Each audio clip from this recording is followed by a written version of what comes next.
back listening to Flop Culture, a podcast where we talk about our favourite flops. My name is Fionnuala Jones. Thank you for joining me for this episode, the final episode of Season 2. Can you believe it? It has come around fast. But before we get into our final flop of Season 2, let's take a quick gander at the news. So we spoke last week about This Morning. Like everyone, the two presenters, Philip Schofield and Holly Willoughby, seemed to be in some kind of a standoff. And we questioned who was going to leave, who was going to go, who was going to stay.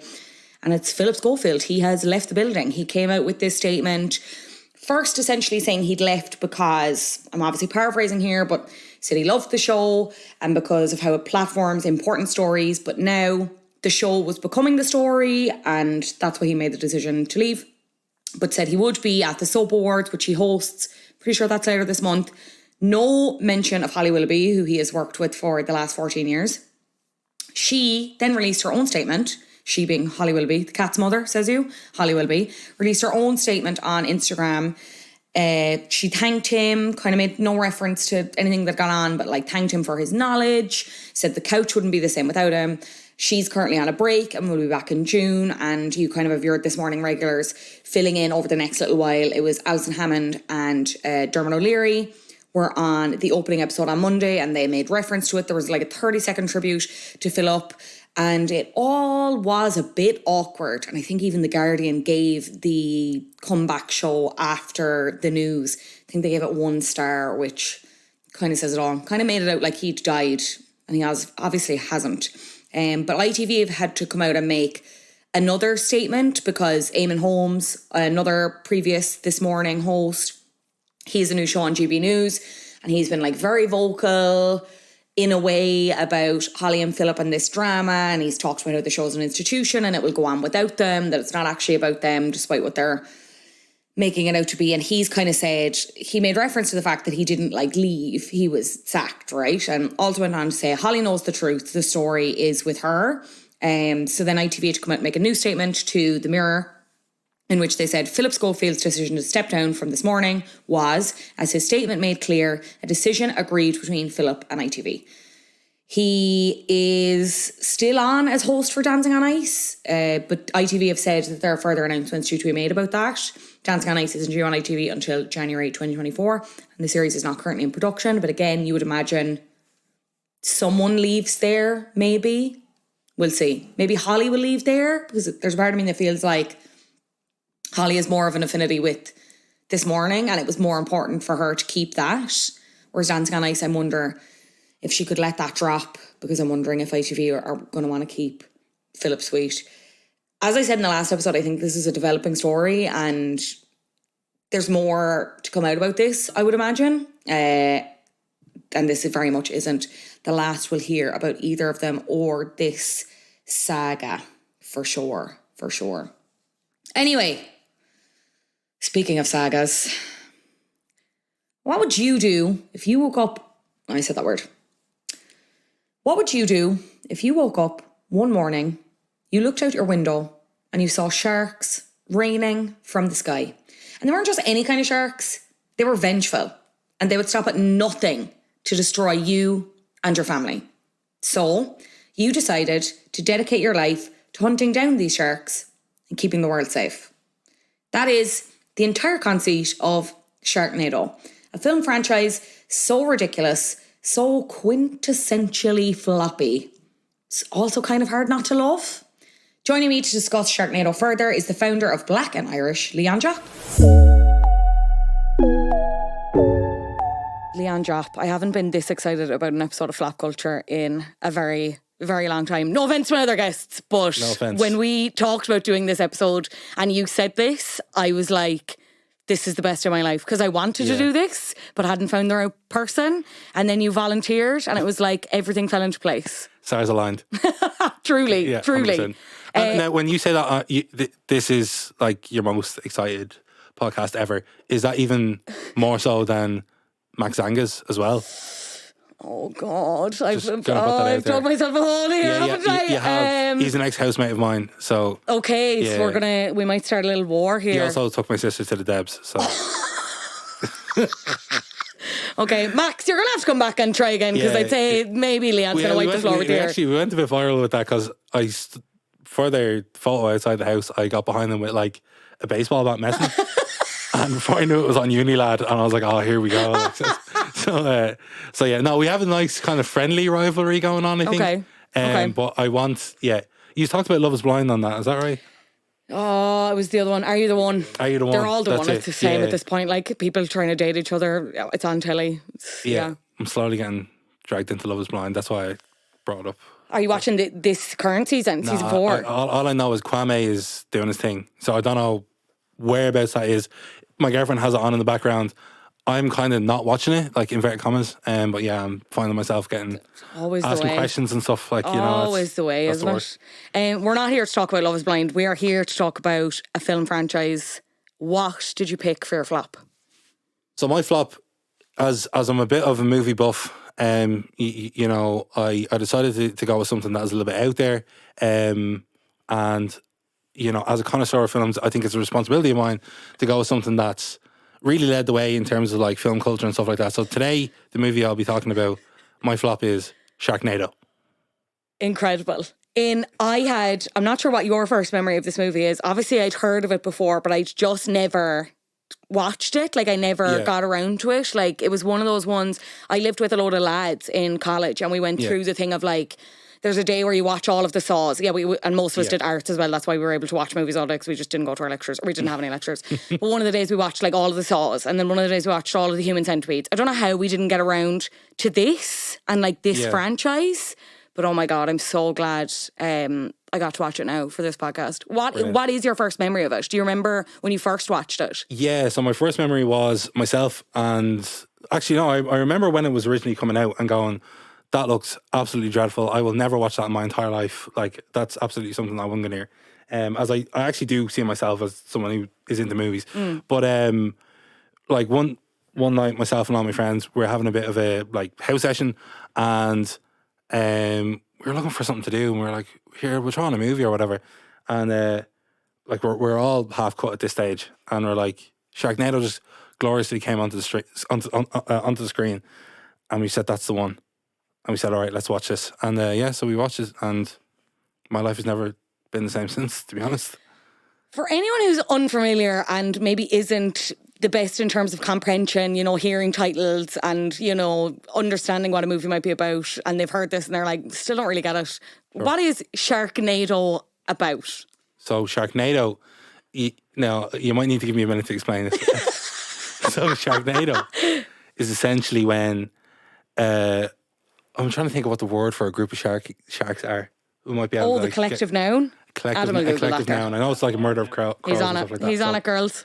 When a collective of sharks are picked up at sea by a tornado and flung about cities, in a manner that brings about both comedy and shiver of sharks. A shiver of sharks. A shiver of sharks. A shiver of sharks. Amazing. There you go. Yeah. So a shiver of sharks are picked up, now multiple shivers of sharks, like a whole raft of shivers of sharks are collected by this tornado against their will. These sharks are just trying to do their thing. Like, I don't think they're trying to be violent or anything. But also, in defence of the sharks, I'd be a bit violent too if I was just milling about, having a good time with my friends. Imagine getting picked up by the wind and thrown into a city that you don't know. Like, do you know what I mean? They could be furious. And then everyone's mad at you. 100%. What did you, like, I'm just doing my thing. Do you know what I mean? Like, I've always been this way.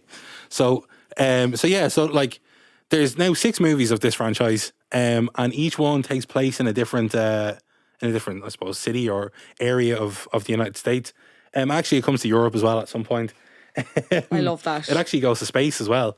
So this franchise is something that I think everyone needs to just sit down for a day and say, I'm going to waste an entire day of my life and watch Sharknado. It's just like, it's everything I could have wanted from this film. As you said, I think the first one is set in Los Angeles. And it was like first aired on the Sci-Fi Channel. This was 2013. You've got Tara Reid in it, Ian Ziering, John Hurd. It ended up kind of doing so well, I think, from the TV reception that it got a midnight screening in the States, and it earned like 200k. Did very well, and it's gotten this cult following then. And as you said, it has these these other sequels. There's Sharknado 2, the second one, which I watched. Sharknado 3, Oh Hell No, which I watched. Sharknado, The Fourth Awakens, which I have yet to watch, but I'm going to add it to my list. Sharknado 5, Global Swarming. And the last Sharknado, It's About Time. Like, you have to give it to them when it comes to even, before we even get to the content of the films. Yeah. Like, the wordplay here, chef's kiss. It's 10 out of 10. It really is. Just so good. Like, it's... oh, no. Just like... Sharknado 2, the second one. The second one, like it's straight to the point. And I'm going to be honest, I actually think I prefer the second Sharknado to the first one. Oh, yeah. Like, in terms of ridiculousness and, like, when it goes over to New York. Yes. Oh, my God. Because do you think my God. there's an element of the first one that they are, like, kind of taking it seriously? So, like, okay, so we've obviously explained, like, so the tornado takes up these sharks in the middle of the ocean. There's some lads on a boat. I'm not really sure what's going on there. It's some kind of illegal arms deal or, like, something. Or they're, like, catching the sharks, whatever. Yeah. Actually, I think that's why they were probably pissed off. I think they're pissed off about that. That's fair, Which, actually, again, fair enough, I would say. They're spat out into this city and your man owns the bar who was married to Tara Reid, but now they're not together anymore. That's and they right. have children. Finn. And they have to go save their children. He's like a really good surfer. Yeah, I think we're absolutely zipping through this. Let's Sorry. I'm take a step back here because this film deserves. I'm too excited. This film deserves its moments. Okay, talk to me about the characters beyond the sharks and the tornado. So we open the film with Finn. You're right. He's a divorcee from April, who we meet later in the movie. He runs a bar with alongside another young woman and another friend. The young woman's name is Nova, and they kind of are the ones that will be doing the main fighting of the sharks. But you know, Finn is a real, and Finn is played by Ian Ziering, but Finn is a real kind of like dark and solemn character. You know, he always has a good sense, a good feeling of like something bad is going to happen. Like, and you know, he's real. He's one of them like it's a little too quiet type of people. So he's like seeing the storm coming in. He just knows, like for whatever reason. I think him and the sharks have this kind of like connection mentally. He just knows that sharks are coming in this tornado. So he goes out and he's like, everyone get in. Like, you know, get out to sea. Sharks are coming. And one of his friends come out with him and are like trying to drag people in off, like his friend's on a jet ski. And his friend is like, yeah, we got everyone in. And he's just kind of sitting there being like celebrating that everyone is safe.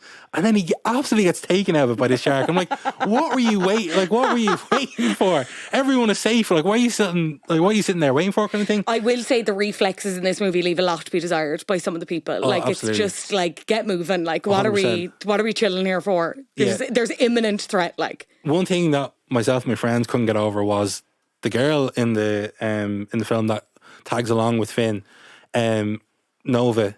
She has like this like large scar on her leg, and he's like, "Oh, did the sharks get you when you were younger?" Blah blah blah. And she's talking about like, she's like, "No, my parents ran a shark farm," and we were like, I completely missed it. We were like we paused it at that moment. We were all looking at each other like, could you imagine how stressful that would be? Could you imagine sitting in school thinking, my parents are working with sharks right now? Like, do you know what I mean? This shark that like nearly tore half my leg off is like probably like being fed by my mom at some tank or whatever. So anyways, these are moments that we had in the film that we were like, this must have been so stressful for her. So anyways, the sharks come in and like on this in this tornado, or Sharknado if you will, and start like crashing into... give it a scientific name, please. Yeah, absolutely. So they're like attacking the people on the beach, they're destroying the bar, so everyone gets into their cars and they start driving off. So Finn is like, I need to go rescue my family. You know, what any, you know, good person would do. Yeah.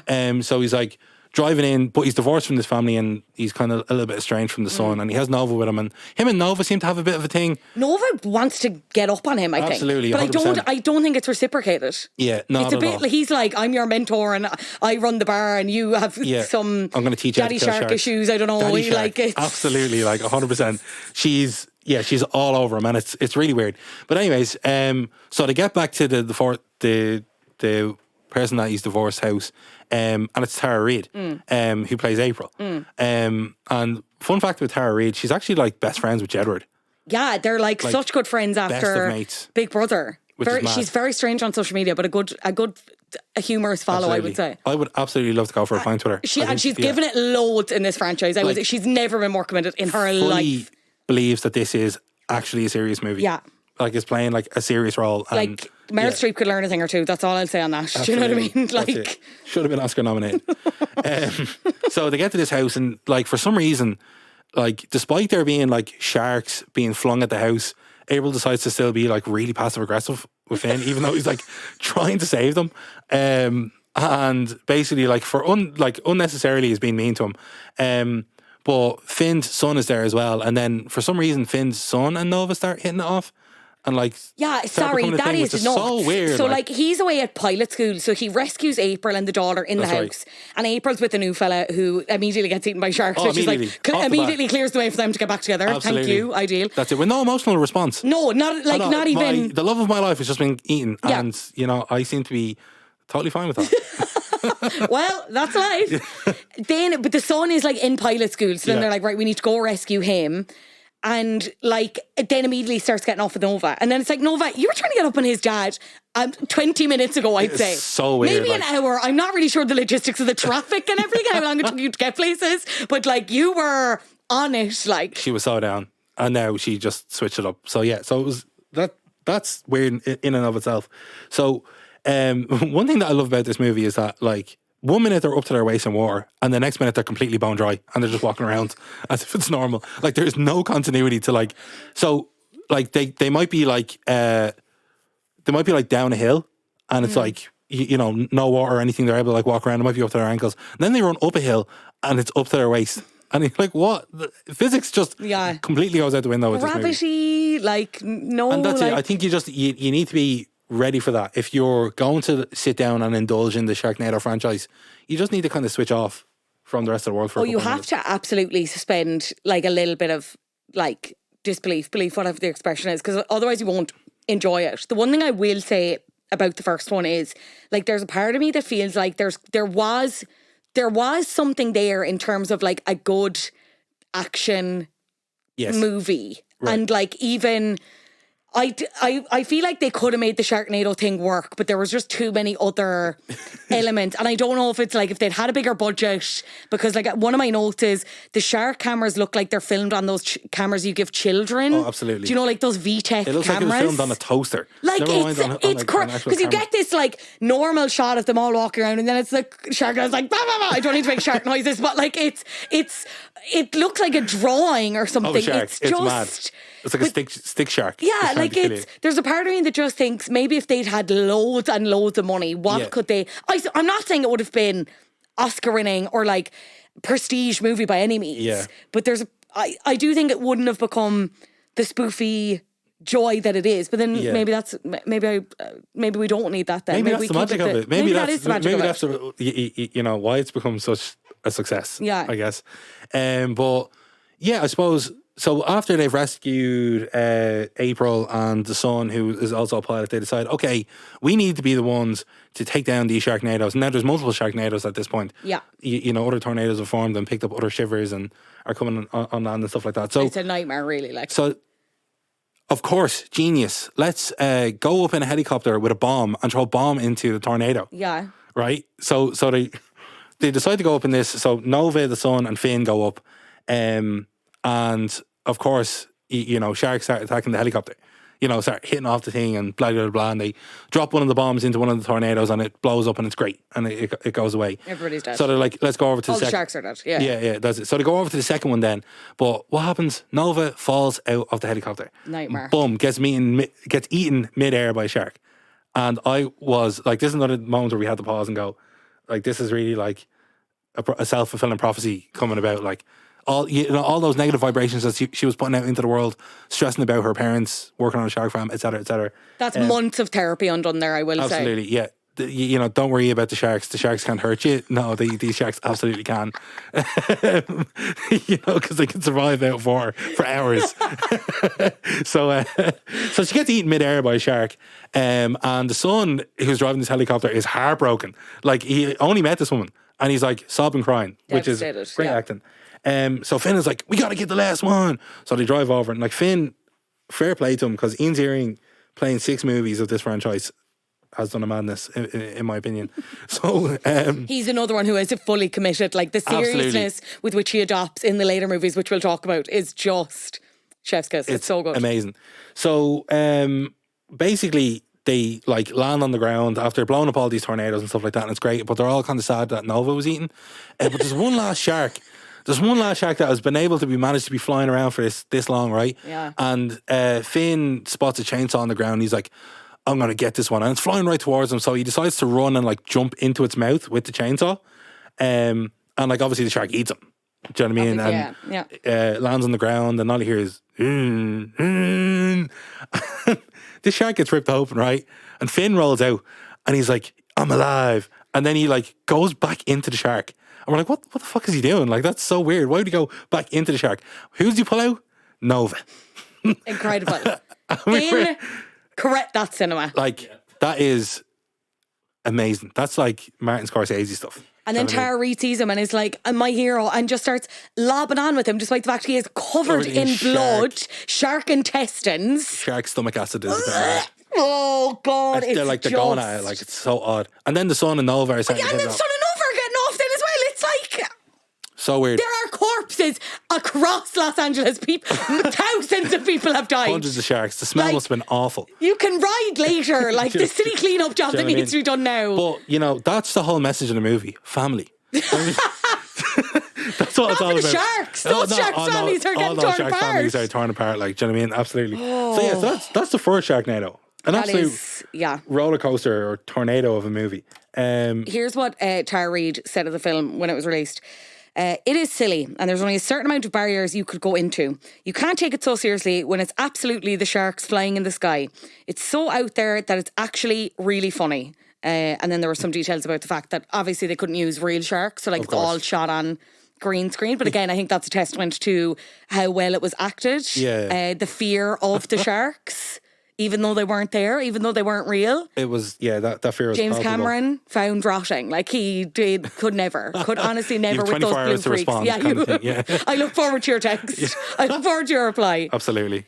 So like, but from that moment, myself and my friends looked at each other, like deep into each other's eyes and said, you know what, let's go again. Let's watch another Sharknado. So Sharknado 2 was immediately like put on, like I think via YouTube.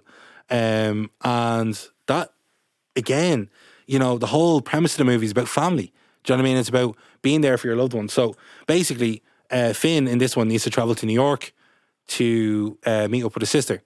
And for some reason, kind of like me and Daffy in a way, or Max Sanga, you know, his best friend basically married his sister.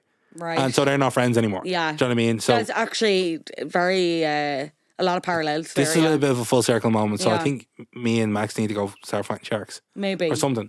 But anyways, to get over it. See you down in Dunleary. I'm just going to see you and Max just punching sharks. Out. That's it. What do you think happened to fungi? Actually, no, too far. Way too far. I love fungi and I'm actually really upset that... Also, flat culture, do not... we dispute any statements related to fungi. Carry on. Yeah, anyways. Sharknado 2. So Sharknado 2. He's flying over to New York with April. They've managed to rekindle their marriage. Everything has gone great.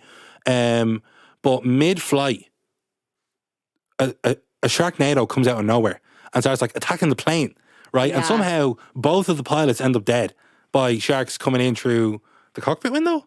Or they must have come in through. They were coming in everywhere. They were coming in thick and fast. Everywhere. They were like breaking the doors. It was mad, right? So, anyways, Finn decides I'm going to go and land this plane. Like someone needs to tell me from ground control how to land it, and I'll be able to land it, and I will further my status as a national hero somehow. But while he's gone and landing the plane, April's left in her seat, and a shark sees her, and like is like making his way to her. Like, doesn't care about anyone else. Is like fighting past other people, like pushing past him and everything like that. And April's like trying to stab him with it, like like a airplane fork or something. And basically the shark takes her hand off. Which was a really traumatic moment for April, I think. Because later in the movie she says, the shark recognized me. Like, why? Like, it was pushing past other people and stuff like that. So anyways, they land in New York. April needs to go to the hospital. Finn goes and meets with some of his family who are at a baseball game, which is his sister's son and the husband. And it's real, like, you know, again, passive aggressive between them. They're not really getting on.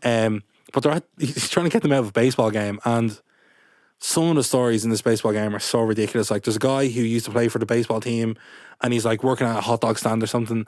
And basically tells his whole life story for 4 minutes. That scene, I was like, what have I just watched? Why the hell? He's like, yeah, I'm Barry the batter and I used to bat him out of the park. And that one time my dad came to watch and I couldn't bat, you know, and it was really bad. And now this is really sad. My life has turned to shit since and blah, blah, blah. And later in the movie, he's actually able to get some sort of massive baseball bat and knock a shark out of the park. And that for him is like a moment of reconciliation of his father not watching him hit a home run or something like that. It's crazy. There you go. Family. It all comes back. It actually does all come back to family when you think about it. And then on the other parallel, his sister is going to visit, I don't know what the island is that has the Statue of Liberty on it. Ellis Island, is it? Ellis Island, yeah. And they're like, okay, cool. They like start getting calls from Finn, and Finn is like, you need to get into the city right now. Like there's Sharknado coming. And of course they start freaking out, and it's the Finn's sister, her daughter, and then 2 of her friends. So they get off the island, they manage to get back to the mainland, but then the sharks start coming in, and they're like, each one of the friends, you know, who was running so slowly and had such an opportunity to get away, but decided not to. But one of the sharks knocked the head off the Statue of Liberty and hit it so hard that it flew over to the mainland. And like they're trying to run away from this head of Statue of Liberty that's rolling down the road after them. They managed to stop a garbage truck and pull the people out GTA style and get into the truck, and the guys are like, oh, what's going on? And then all of a sudden they get crushed by a fucking rolling Statue of Liberty head. Such a good scene. Amazing scene. Oh, like, it's so just, good. Like, it's such great cinema. I'm trying to think what, like, so then, yeah, they're like driving off to go and meet them at the park and stuff like that. And they all meet up together and it's great. And they're like, okay, we need to get a bomb. So we need to go and get like materials and stuff like that. But first they need to stop at somewhere safe before they can go to the hardware store or something. So there's this taxi driver that's been taking them around and stuff like that. And he's really, really nice. But unfortunately he gets fucked up as well. Like it's awful. Because he's like... Yeah, his scene is so sad. It's so sad. They're trying to like kind of swing from the car, isn't it? And he just like is a little bit too close to the water and the shark's like... Comes out. Absolutely annihilates this guy. But anyways, one of the scenes is they need to go to Vinny's Pizza, right? Yes. And so Vinny's is like, it's in New York. It's very clearly a very like Italian-American pizzeria. You know, small Italian girls on the counter. She's like, oh, where's like Vinny? You know, so I'll go get Vinny. He's like a friend of Finn's. Yeah, is he? Or they know each other? They need to get like materials from him and stuff like that. Yes, yeah. So like in this Italian American restaurant, they call out Vinny, who is like a very large African American man. It's like clearly not Italian. It's like, yo, what you want, motherfuckers? Like, this is supposed to be Vinny. I'm like, what the fuck is going on? So, anyways, Vinny comes out and he's like, yeah. Let me help y'all, motherfuckers. And he's like giving them materials and stuff like that. So again, same again. They go up. They get bombs. Some of the Sharknadoes form into a Supernado. So I think that's a new concept as well. And basically they blow it up and they're all heroes again. And Finn is like, I don't know whether it's this one or the second one. Finn gets like a golden chainsaw as like a gift. I think it's actually the third one. It's the start of the next one, yeah. It's the start of the next one. From the president. So yeah, so Finn has like twice now established himself as this like national hero that's like going around killing sharks, but also reunifying his family. Like on the one section at a time. Yeah. He was in the first one he was divorced. He's now remarried. In the second one he was estranged from his sister and the husband, and they get along they're great. good friends, yeah. Yeah. And one of the good things is family. Now, like even if a family member or a loved one or friend gets eaten, they're still alive somehow. And they just need to be chopped out of the shark. And it's all good. Which is a very positive message, isn't it? Like for anyone fearing death, just don't, because you might not be actually going to happen. Yeah, no, it's actually going to live forever. Just befriend a red-headed, chainsaw-wielding man, and you never know, you might be fine. Yeah. The third one, Sharknado. So from the second one, you can tell they're like actively leaning into the fact that it's like a bit of a meme. Yeah, like this is a mistake. Yeah. Even the people who are in it. So like Paris Hilton as a cameo, Kurt Angle. Cameos are amazing. Mark Cuban. Yes, Kelly Osbourne is one of the flight attendants. Yeah. It's the guy who plays the brother-in-law is the front man for Sugar Ray, if that means anything to anyone. Vivica Fox is like the like Finn's like high school sweetheart or like college ex-girlfriend, and she wants to get back together with him, and he's like, oh, whatever. But then they just kiss like, as well in the second movie, which is weird because his wife is in a hospital after having her hand taken off. Recovering from having her hand eaten off. Do you know what I mean? Yeah. April's arc though is insane as well. Does she get it? It's a hook that she gets put on, isn't it, or some kind of like chainsaw installed, and eventually she becomes like this like cyborg that's designed to hunt sharks. Yeah. I'm telling you, Meryl couldn't do it. Meryl couldn't do it. Absolutely not. The third one then, this is Oh Hell No, and you mentioned Jedward. At this point, themselves and Tara had become very good friends. Absolutely. So they do the theme song for this movie, which is Oh Hell No as well. And they also had a brief cameo in the film. You've Neo, you've Jackie Collins. Yeah. They had recast the daughter at this point as well, and like her friend in it is, I don't know if you grew up watching Beauty Gurus on YouTube, but she was like one of the OG ones, Juicy Star 07, if that means anything to anyone. I remember seeing her and being like, I thought blood was going to come out of my eyes. I was like, I don't know what I'm seeing. What happens in the third one? Where are they? What are they doing? So Finn is in DC because he's meant to get this like you know, I suppose commendation from the president or whatever, who is Mark Cuban, and like Secret Service are like coming to collect them, and like the film actually starts with him running through the streets of DC, and you can see that a storm is looming, and he just knows. Do you know what I mean? Again, it's like I get this sense, I get this feeling, I know this is going to happen. I need to go and warn the president. So he runs in. He actually runs into the White House, like runs in as if like there's no security. Like he runs through the gates up to the White House. A1, do you know what I mean? I'm in the back door kind of thing. Not even a ring doorbell, like to be seen. Like the chief of staff opens the door for him. Like, what's the crack? Oh yeah, you were meant to be here. That's great. Normal. So he lets him in or whatever, and he's like, "We need to get you out of those clothes." So he puts him into like a tuxedo and stuff like that. President Mark Cuban comes in. He's like, we're gonna give you a commendation for killing tons of sharks." So he gets his like golden chainsaw, which is amazing. And what happens then? He's like, after like the whole ceremony and stuff like that, Finn is like, "Mr. President, can we have a word?" Takes the president aside. Is like, "Yo, there's gonna be like," sorry, I know he doesn't say "yo," but you know, he's like, it's implied. He says something along the lines of, "Mr. President, these sharks are gonna come in. They're gonna tear up the place. So we need to we need to batten down the hatches, kind of thing, right?" Yeah. So the president's like, I got you. Don't worry." But it's too late because the sharks are already here, and they start attacking the White House, which is an excellent scene. It's a nightmare, honestly. You know, so in that moment, they then need to go to the armory in the White House and get weapons. But the armory is blocked off by a shark. Shock horror. You know, and it's not I hate when that happens. Yeah, it's not like he hasn't been able to kill tons of these already. So what's he do? He starts getting like coats of arms off the wall and stuff like that, like swords and stuff.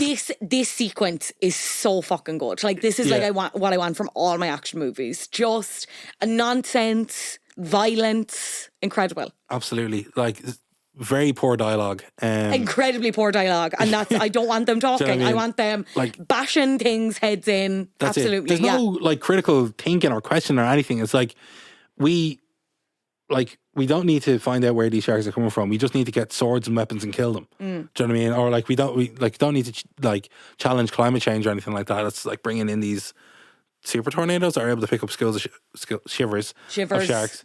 So anyways, they manage to get weapons and stuff like that. So Finn throws a sword through a shark.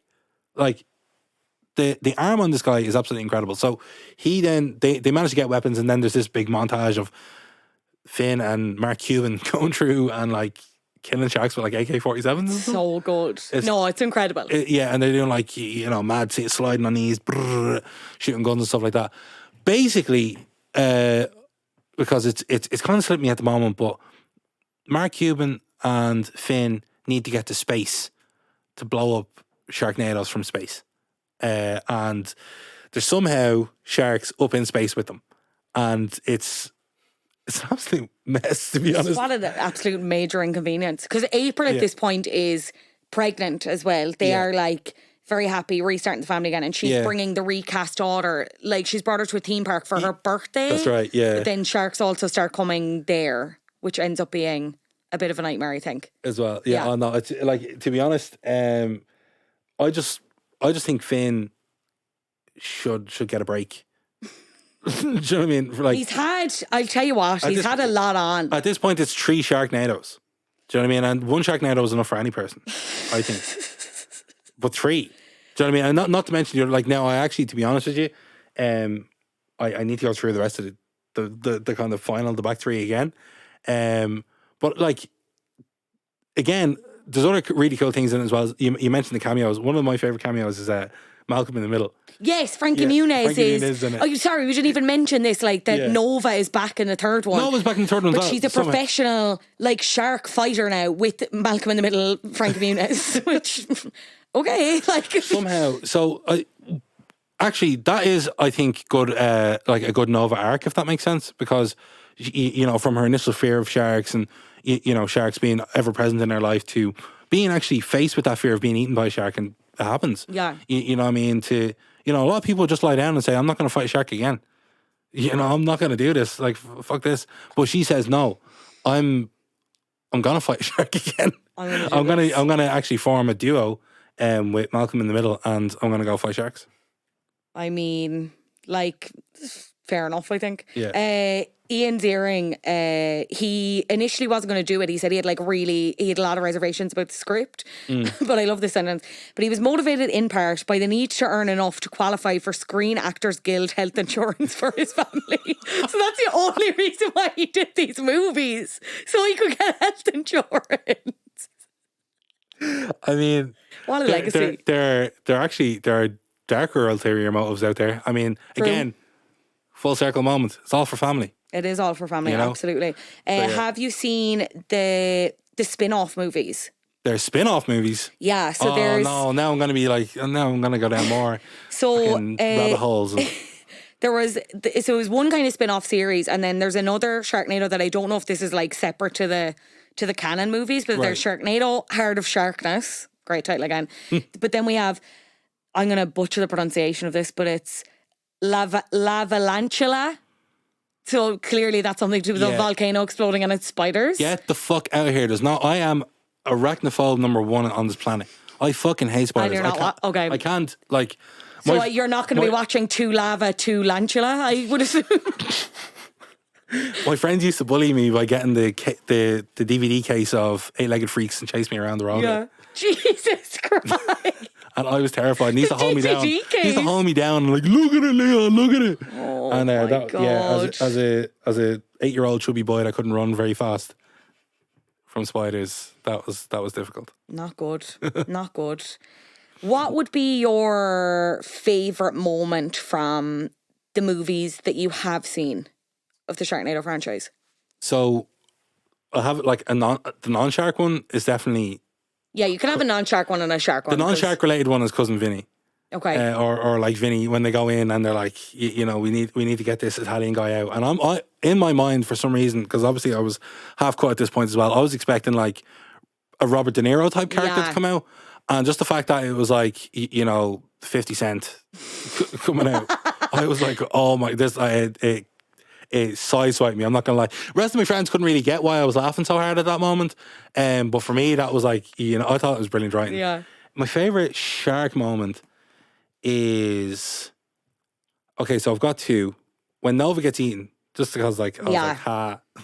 Yeah. I mean, you thought you were great. Or not that you thought you were great, but like you thought that this wasn't going to happen, and now, you know, I'm going to take that back because I don't want karma to come and get me, because I know that I'd end up facing this spider at some point today. So I'm going to take that back. My favorite part is when your man, the ex-baseball player, like gets this, like it's not even a baseball bat. It's like a giant club, like this thing that would have been seen in like caveman ages, and like takes the shark out. I mean, like a shark, a full-grown great white shark is flying at him, and he hits it with a baseball bat and knocks it out of an arena. Like that for me is the best moment of I think the series. So good. Yeah. I love in the first one, like the initial bar scene where they're also dealing with this like alcoholic like customer who's like kind of a pervert and is like always getting onto Nova. He's played by John Hurd. John Hurd, who's the dad in Home Alone. Which is what a fall from grace. And why was he in this movie? Like, it's just, when I was going, do you know, you'd be going through the characters, whatever, and like people's IMDb's and stuff and trying to refresh your memory. I was like, I hope the paycheck was good for this, because like, no, he's not in it for that long, but like, it's just, I think it is. Not really a nice character either. Not not in the way the others are. He's playing some weird pervo guy that I like. Now he does actually save someone with like a bar stool. Oh, like, I forgot that. Yeah, that was good. I used to be able to handle one of these, and like he hits a shark with a bar stool, and saves someone, and it's great. And he's like, this is actually a really nice moment in my life. Maybe I should give up alcohol, and then boom, taken out by a shark. Eaten by a shark. And that actually tends to be the way a lot of these stories end in Sharknado. They have an epiphany where they're like, maybe I should stop doing this, or maybe I should do something better, or this moment in my life has not been great. And I'm gonna be different from here on out. But at that moment of realization, shark comes and gets them. And I think that's a message for life. You never really know when a shark is going to come down and eat you. So do that thing that you're thinking about doing. Just go and do it. Absolutely. Learn your lessons. Learn your lessons sooner. I think the second one is my favourite, just because, like, the way they talk about Sex in the City and the fact that, like, New York is, like, the fifth character or whatever. I really feel like New York is the fifth character in this movie. 100%. When the Statue of Liberty head falls on those people, incredible. That scene that I already mentioned where they're escaping from the taxi and they're, like, they've found a way to, like, swing over the water onto other cars. Great action sequence, and the taxi driver dies. The whole initial plane sequence, like, I really didn't think they were going to bite off April's hand. That was a gag. From the jump. Like, that was a gag. 100%. It was, like, I really thought it was going to start differently. But you're really thrown into Sharknado, too, from the start. There is, like, no... There's no messing. It's like, sharks immediately. Like, there's no, like, when will the sharks come? The sharks are there. We're 60 seconds in. Yeah. They are there. And they're hungry. And the fact that they start off on a plane, you're like, no, well, there's no way that the sharks can come in now. Yeah, but you think that, but 33,000. Yeah. I loved, like, the real life news segments, like, covering the Sharknado. I found that quite funny, I have to say, in the second one. Second and the third one. The two weather people. Yes, and they're like, this Sharknado could become a super Sharknado. And like they're giving it more kind of like they're taking it seriously, but the news people are like, Sharknado.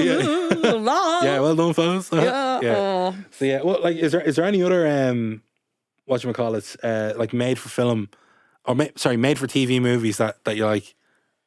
That are of, like, this caliber bad. Yeah. I suppose Scary Movie would be like... Scary Movie, like The Room. The Room is just like... Oh, my God. What a classic. And he is making another movie at the minute that is about sharks. Hang on, I need to Google this so I have the information. Because I remember covering it recently and I'd just watched Sharknado for this podcast. Wait, hang on. It's called Big Shark. Wait, you only watched it for the podcast? You didn't watch it for... I watched cultural value. Well, I did watch it for cultural value as well, and I'm so glad I did. A 2023 American horror film written, directed and produced by Tommy Wiseau, starring Wiseau, Isaiah Laborde and Mark Valeriano. But it's about, I think it's Chicago, and it's like... Now, how the fuck are they going to get sharks into Chicago? Wait, sorry, I have it. Okay. The official synopsis for the movie reads as follows. 3 firefighters, Georgie, Tim and Patrick, must save New Orleans from a killer shark. And New Orleans is... Yeah, okay, that's fair enough. Is that near the water? No, it's Louisiana, I think. My American geography isn't great. Yeah. But as we've learned, it doesn't really matter because they can travel... Sharks can travel in space and in air now. Like, is there a helmet on one of them at one point? Helmet on one of the sharks. On one of the sharks. I think. Do I remember seeing that? I'd believe it, honestly. Like it manages to like break into like some sort of spacesuit, like I don't know, armory or something. Get a helmet on so it's able to breathe air. No, it's like all in all, the Sharknado series. If you're looking for like just like slapstick comedy, like where it's like it's so ridiculous, so bad it's good. Funny. Yeah, so bad that's good. This is you know, if you're feeling sick and you need to take a day off, watch that movie. I guarantee it'll make you feel better. Yeah. 100%. And it's kind of, it's brought back sharksploitation as a film subgenre. So there you go. Sharksploitation? Yeah. It's something that I was not familiar with. I was never really into sharks that much, but like I've kind of like gotten into them a little bit more. Yeah, were you like a Jaws fan or any of those? Yeah, I think I'd watched Jaws originally, like, you know, we're going to need a bigger boat and stuff like that. Like I'd still kind of quote that to this day. But not as much as Sharknado. Yeah. I've watched Piranha as well. And piranha is kind of similar. I think again, it's like, I suppose the same concept. It's just with piranhas. Like, I'm not gonna. You could swap really any animal for a shark, and it would still be very terrifying if there was loads of them in a tornado. You know what I mean? Yeah. Like Horsenado, that's scary. Like, Are we ready for clip-clopping Cownado? everywhere? No. Clip clopping. Do you know? Like, horses are huge, and they have such big muscles. Horses are terrifying. I think. I'm trying to think of what would be the scariest. It'd probably be spiders for you. I don't know. Spider-nado? The more that I think about horses, the more I'm a bit freaked. Snakes wouldn't be great either. Snakes on a plane. I've actually never seen snakes on a plane. Snakes Do on you a like snakes on a plane plane? is quite funny. Okay. Yeah, no, like Samuel L. Jackson. That's actually a little bit more serious. But that's what I mean. Like, there's very few films that are like this, that are like, with the exception of the first one, even though I still think that's a bit winking. The rest of them are purely like fun for fun's sake. Yeah. Like, we're not going to win any awards. We're here for a laugh. Okay. We know this isn't realistic, but look, it's a day out for all of us, isn't it? 100%, absolutely. But yeah, I loved Snakes on a Plane as well. Like, I thought that because that movie's actually possible, I suppose, when you deep it. I don't want to think about that. I cannot think about snakes in my overhead luggage. Are snakes your thing? No, actually, do you know what my thing is? Bees. I hate bees. Bees obviously serve such a purpose for the environment, and I don't want any bad to come of them, but they need to stay the fuck away from me because the buzz freaks me out. Yeah, and the fact they can sting people, and I don't care, it's to protect themselves. So bee-nado wouldn't be good for me at all. No, that'd be quite Bees on a plane, terrifying. Do you know what it was also? Do you know with the scene in My Girl where he rolls into the wasps? Oh, right, yeah. Or they're bees, I don't know, whatever the fuck, anything flying with a stinger. Yeah. Bad. Now, I'm not going to say that like this is the kind of my arc into like being a serial killer, but like wasps, like I will fuck up a wasp if I see it. Oh like, no, wasps. If there's a wasp in my house, I'm going for it. Done, yeah. I will go out of my way to kill that wasp. You're not getting any sugar water. Fuck off. I close the windows. I'm like, now you're in here with me. Yeah. Kind of thing. Bees, find me man to man. That's it. So that I suppose would be the extent of my Sharknado experience. I'm definitely going to watch 4, 5, and 6 now. And I don't know, maybe come back in for part 2. I was just about to say, absolute open invitation. I am going to watch 4, 5, and 6. Yeah. I'm going to love to have you back at some point. And I might watch Snakes on a Plane if you want to come back to Snakes on a Plane. I'd be very happy for that. Oh, has no one done Snakes on a Plane? No one's done Snakes on a Plane. Now, no. Snakes on a Plane isn't necessarily a flop because that's a fucking deadly movie. Did it make money though? See, I've loose parameters for the word flop. So if it lost money, then it counts. Adam's going to check. So if it lost money, we can do it. It's absolutely fine. While Adam's checking that, I'd love for you to talk a little bit about yourself and where people can find you and the great work you're doing with Black and Irish. If people want to find out more about that. Sure. So other than being a connoisseur of shark movies, I also run Black and Irish. So Black and Irish is, I suppose, a civic organisation that's working across different sectors in Ireland to improve the quality of life for Black and mixed race people. So we work in the areas of like education, business, politics, community, media and entertainment. So across all 6 of those areas, we've got different projects going on, different strategic partnerships. So for example, in education, we go into schools and we give talks on, what it's like growing up as a Black and mixed race person in Ireland. We also give, I suppose, information on like how racism can present itself in schools and stuff like that. We do like a lot of workshops with teachers. So that's just an example of what we do. If people want to find me through Black and Irish, they can just go to the Black and Irish Instagram. That's where we like share stories of Black and mixed race people. We also highlight some of the work that we're doing there, so you'll be able to see what we're doing in terms of education or business or whatever. Another thing that we do is we run the Black and Irish Gala Awards at the end of the year. So that's where we, get together to recognise and celebrate different Black and mixed race people from across Ireland for a number of different reasons. So Business of the Year, we have a couple of music categories, Educator of the Year.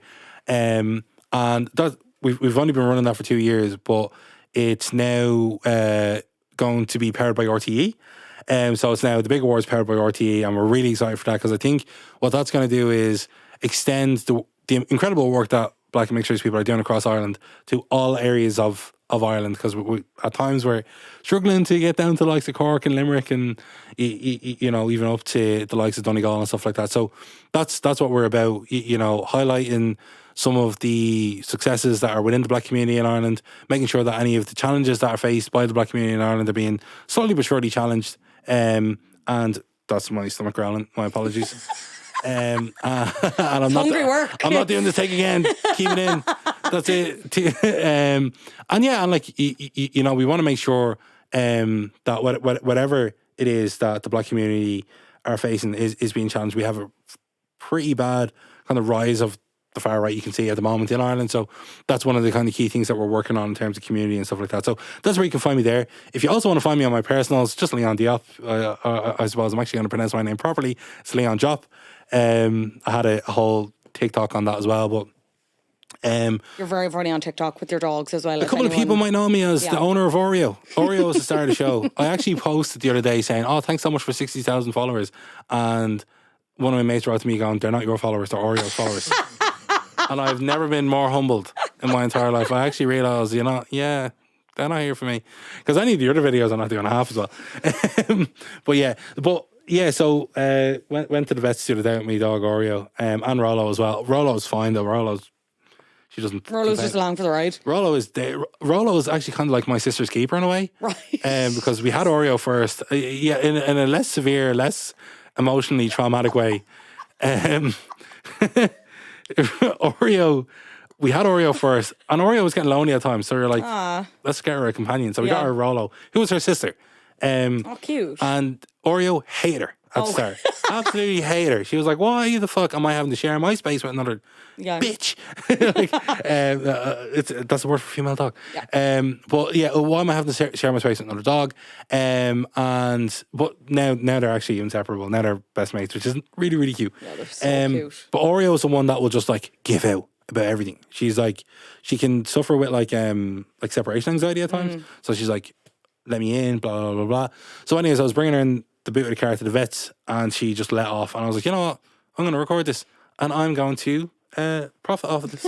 I was like, I'm going to use this. I'm going to use you. No, I was just like, you know what? I thought it was gas. Like, it is gas. That she just lets off at me whenever she's in the boot of the car. So I'm like, right, that I'm going to show people what I have to put up with. I was going to put a very different caption on it. you know, with her being like really expletive, but then I was like, nah, let me make this TikTok friendly. So yeah, so anyways, I'll link that video below for anyone who hasn't seen it. It's just it'll brighten up your day for sure. For sure. And I hope this episode brightens up people's days, and go watch Sharknado if you haven't, and get some shark joy into your life. Leon Diop, it's been a pleasure. I cannot wait to have you back. Thank you so much. Thanks so much for having me. Pop culture. Woo, thanks.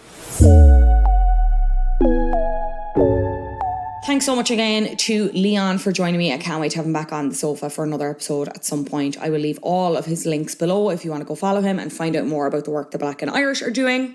We're actually going to leave it there for this episode. I want to end season 2 on a positive note, so no top of the flops this week. Thank you so much for listening to this episode, this season, whether you've dipped in and out. I appreciate you all so much. If you could please continue to rate the show 5 stars on Apple Podcasts.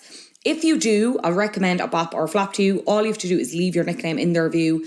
Even if you do it amongst this break, I will be back refreshed for season 3, and I will have fresh out of the oven bops for you. So leave those reviews, leave your nicknames, and you will get a shout out at the end of season 3's episodes. You can also leave a 5-star review on Spotify. And yeah, as I mentioned, this is the last episode of season 2. It's been an absolute pleasure. Thank you so much to every single one of my guests for joining me and indulging me and talking about the wildest of things. This episode is probably the perfect example. It's just been great, and I can't wait to come back again for season 3. Watch this space on that. If you want to support the podcast, you can do so by buying me a coffee at ko-fi.com/FionnualaJ. That's coffee.com/FionnualaJ with a hyphen between co and fee. It's very hard to explain orally, if you will. I will leave the link below if none of that made sense. We will be back with regular episodes very soon, but in the meantime, the final episode of our unofficial Succession recap podcast, Suckheads, drops next week after the finale, so be sure to join myself and Owen Keane for the full debrief. I'm not ready, girls. I'm not ready. This podcast has been edited by Adam Shanahan, artwork by the lovely Brian Lambert. Until next season, bye!